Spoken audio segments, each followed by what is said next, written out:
It's TBIC, the best in sports entertainment. We got Coach Squeeze here. I'm asking you a few questions. What's going on with you, Coach? Oh, man, you already know what a day in the life of Upton, man. Definitely. Can't complain. The Rise Podcast. We see you doing your thing on the Rise Podcast. So I'm going to ask you a few questions, man. You know, of course, we're here in Baltimore, and getting to the gym when I got here, I saw something that I never saw before in a lot of gyms. You got 100 kids outside running, then you got another 50 kids inside hitting heavy bag, push-ups, doing all types of stuff, man. How did you guys get it like this here at the gym? Really basically from the pedigree that came before, got this thing rolling, man. The Javantes, the Cecil McCullers, the Elite Iceman Hawkins, the Black Ice. It goes on, man. So, being a major boxing gym in this community, even though we do got Mr. Marvin around the corner on North Avenue, just had a little bit more mystique to it. Okay. All right, so we got some current news in boxing, the current fights coming up. We got Canelo Berlanga on the 14th of September. What's your thoughts on that fight? Did you just ask me that in public? Let me look around, make sure ain't nobody. You said who? Let me see if I heard you correctly. Canelo versus Berlanga. What about him? They fight September the 14th in Vegas. Yes. What's your thoughts on that fight? My thoughts? Yeah. Canelo gonna smoke him. Oh, yeah? He gonna smoke him. Yeah. You think it's too soon? No, it's not too soon. Actually, it's overdue for him to fight a top guy, Berlanga. Okay. Because at first he was coming in as the boogeyman of the division, but he wasn't really fighting nobody. As you see, when he fought Bmore, Nicholson exposed him. Exactly. You know, Bmore exposed him. Bmore could have won that fight if it wasn't for an injury that Bmore took into the fight, not making no excuses. But Bmore Nicholson showed you that dug in him. But I just not getting enough for Berlanga actor-wise, and his last couple performances wasn't the best performances. Okay. So, you know, he's stepping in there, to me, my opinion, one of the greatest to ever glove up in Canelo Alvarez. Okay. Now, we got another fight on that card, a few other fights, you know, Philly fighters. Danny Garcia versus Lara on that card as well. Your thoughts? Both of those guys, I'm fans of Lara's.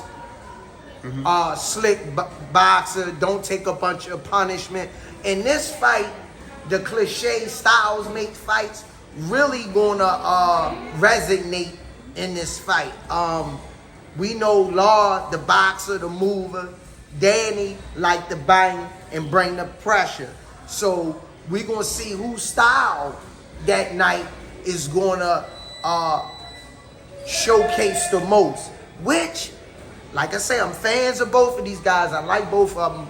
But I think Danny moving up at this weight division slows him down. He ain't the fastest like he used to be. So I'm going to give Lara the edge, even though I'm a Danny Garcia fan, because he's a class act in and out of the ring. All right, another Philly fighter is on that card as well. We got Cool Boy Stephen Fulton is fighting on that card as well. His comeback fight after taking a loss to Inouye. Your thoughts on he's fighting? I forget the guy he's fighting. I know the guy's like 30. Has a 30 pro fights. I think he like 1 or 2 losses, I believe. But he's a tough competitor. What's your thoughts on Cool Boy coming back? Well, I'm gonna keep it honest with you. I don't know what transpired with Cool Boy after the loss to Inouye. Yeah. But just my opinion, these are just my views. I think he should have got straight back into the ring.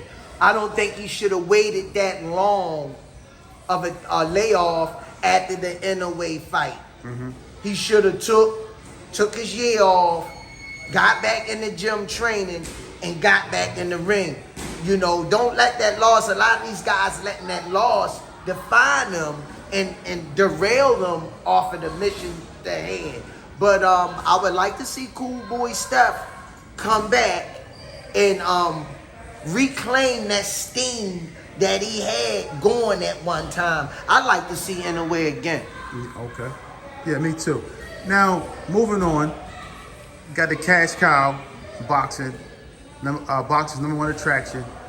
We're in his home, his gym. Gervonta Tank Davis coming back November the 2nd. We don't really know who the opponent is, but there was some negotiation between him and Lomachenko that people are saying possibly fell through. If that fight was to happen, what do you predict? What's your thoughts on that fight? Tank by murder. You know what I mean? The Bmore way. You know what I mean? All I see is Lomachenko in that fight being a front runner. He gonna come out the first 4 rounds. He gonna come out active, moving. But see, one thing about GTD, he know how to invest in the bank early to slow those legs down. And we know Lomachenko don't got nothing to hurt him with. Correct. And that's where a lot of them make their mistake at. So I say GTD by, because Lomachenko gonna play it safe. He ain't gonna take too many chances. He gonna keep his distance and try to fight outside, do those angles. He's not as fast as he used to be. So I'm gonna go into my calculator and I'm gonna say it won't go past 7. All right, cool. So now there was a potential fight that everybody wanted to see with Tank versus Shakur Stevenson, and that fight doesn't look like it's going to happen right now. But if that fight was to happen, Tank versus Shakur, what's your thoughts on that fight? Yeah, what size your shoes is? Huh? Oh, his size 11. They 11? Yeah. Yeah, I probably need to use them so I can run around the gym. Yeah, because that's what it's going to be. A track meet. I'm going to need the most comfortablest tennis shoes I can have on.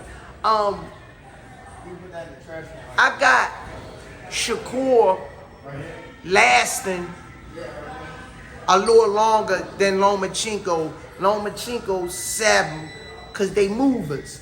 If that fight was to happen, I say GTD will get him out of there by 9.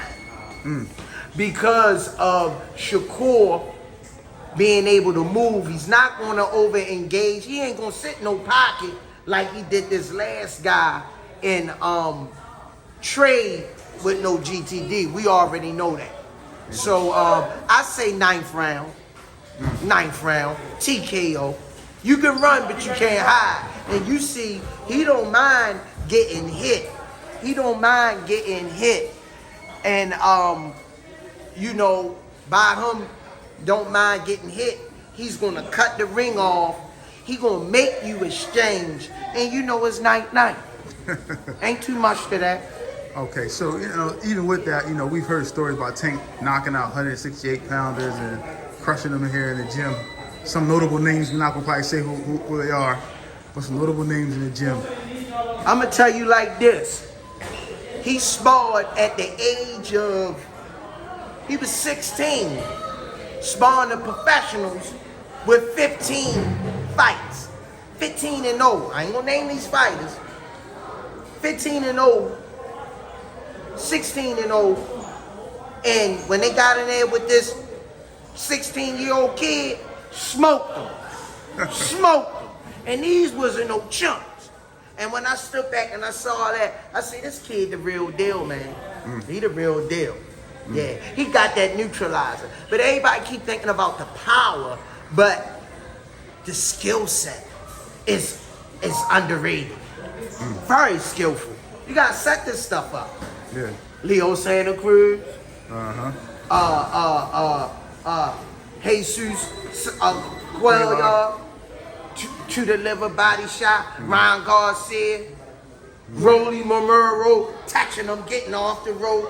Look at the mix. If you Thanksgiving coming up, if you want the smorgasbord on the table, make sure GTD on the recipe, because you're going to have a spread. Just getting you just like this. All the above. All right, so listen, if we can't get Tank to get in the ring with any of Shakur or Lomachenko next, who do you want to see him fight? Who do you think will be They talking Rayo. I'm hearing whispers of Rayo in the background. at 140 At 140 for the strap? for the strap. What's your thoughts? Rayo reckless. He don't got the best defense. Tank is a hell of a counter puncher. He go to sleep in 5, 6. I don't know if Rayo stick to the game plan, stay long. You see what Mario Barrios did. He was smart, but when you hit this kid and wake him up, it ain't good for you. Yeah, it ain't good for you. Yeah, night. I say 7 to 8. I give Rayo 7 to 8. If he reckless, he might do 5. Wow. So listen, man, where can we find you at, man? Or where can we reach out to you at? Hey, man, the Rise Podcast, man. Subscribe, like. We on Mondays, Wednesdays, Fridays, and Sundays.